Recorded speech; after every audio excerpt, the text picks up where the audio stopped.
بسم اللہ الرحمن الرحیم۔ السلام علیکم۔ یثرب میں مسلمانوں کو امن کی جگہ مل گئی تھی، اس لیے حضور صلی اللہ علیہ وسلم نے مکہ کے مسلمانوں کو اجازت دی کہ وہ اپنا دیس چھوڑ کر شہر یثرب کو چلے جائیں۔ مسلمانوں نے آہستہ آہستہ اب یثرب کو ہجرت کرنی شروع کی۔ آخر میں حضور صلی اللہ علیہ وسلم نے بھی مکہ کو چھوڑ کر ہجرت کرنی چاہی۔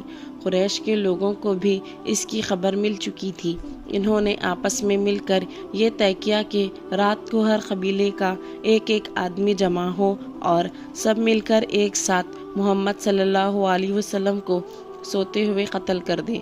خدا نے آپ کو ان کے اس مشورے کی خبر دی۔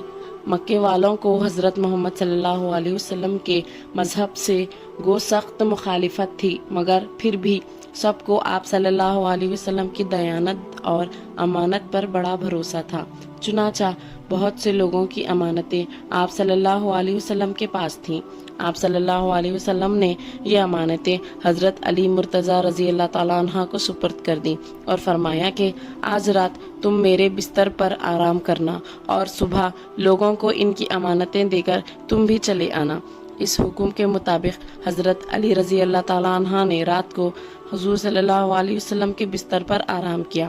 قریش کے لوگ صبح تک گھر کو گھیرے پڑے رہے۔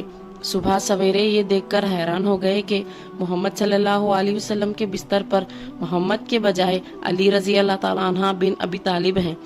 حضور صلی اللہ علیہ وسلم اور حضرت ابو بکر رضی اللہ تعالیٰ عنہ میں ہجرت کا مشورہ پہلے ہی ہو چکا تھا۔ دونوں اپنے گھروں سے نکل کر مکہ کے پاس ہی سور نام ایک پہاڑ کے غار میں جا کر چھپ گئے۔ صبح کو کافروں نے آپ کی کھوج کی اور ڈھونڈتے ڈھونڈتے اس غار کے منہ تک آ گئے۔ حضرت ابو بکر رضی اللہ تعالیٰ عنہ گھبرا کر بولے، یا رسول اللہ صلی اللہ علیہ وسلم، دشمن اتنے قریب آ گئے ہیں کہ اگر وہ اپنے پاؤں کی طرف دیکھے تو ہم کو دیکھ لیں گے۔ لیکن حضور صلی اللہ علیہ وسلم کے اطمینان کا وہی حال تھا۔ فرمایا، گھبراؤ نہیں، خدا ہمارے ساتھ ہے۔ حضور صلی اللہ علیہ وسلم اور حضرت ابو بکر رضی اللہ تعالیٰ عنہ 3 دن تک اسی غار میں رہے۔ حضرت ابو بکر رضی اللہ تعالیٰ عنہ کے بیٹے عبداللہ رات کو آ کر مکے والوں کے حالات اور مشوروں کی خبر دیا کرتے تھے۔ کچھ رات گئی، حضرت ابو بکر رضی اللہ تعالیٰ عنہ کا غلام چپکے سے یہاں بکریاں لے آتا۔ آپ صلی اللہ علیہ وسلم اور حضرت ابو بکر رضی اللہ تعالیٰ عنہ ان کا دودھ پی لیتے۔ چوتھے دن آپ صلی اللہ علیہ وسلم اور حضرت ابو بکر رضی اللہ تعالیٰ عنہ غار سے نکلے۔ ایک رات دن برابر یوں ہی چلتے رہے۔ دوسرے دن دوپہر کو ایک چٹان کے نیچے سائے میں دم لیا۔ ایک چرواہا بکریاں چرا رہا تھا۔ ابو بکر اس سے دودھ لے کر آپ صلی اللہ علیہ وسلم کے پاس آئے۔ آپ صلی اللہ علیہ وسلم نے پی لیا اور پھر آگے کو بڑھے۔ قریش نے اشتہار دیا تھا کہ جو محمد صلی اللہ علیہ وسلم یا ابو بکر کو گرفتار کر لائے گا، اس کو 100 اونٹ انعام میں دیے جائیں گے۔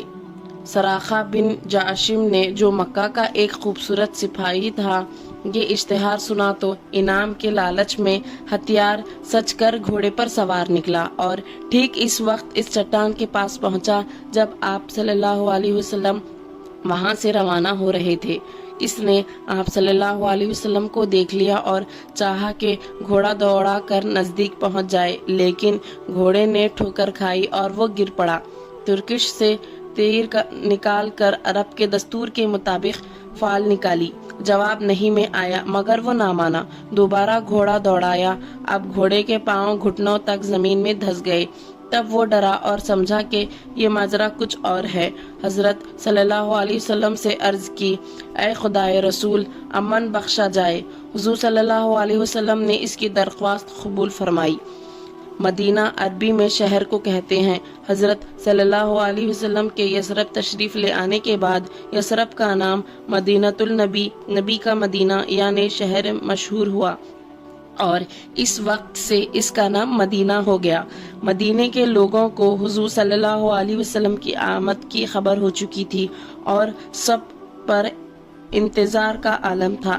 بچے تک خوشی اور جوش میں گلی کوچوں میں کہتے پھرتے تھے کہ ہمارے پیغمبر آ رہے ہیں۔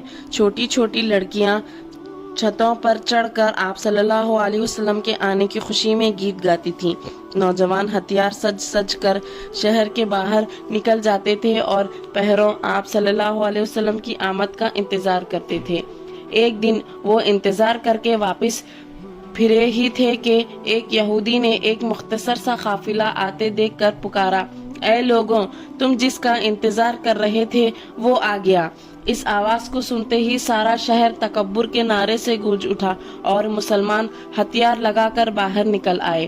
یہ ربیع الاول کی 8ویں تاریخ اور نبوت کا 13واں سال تھا۔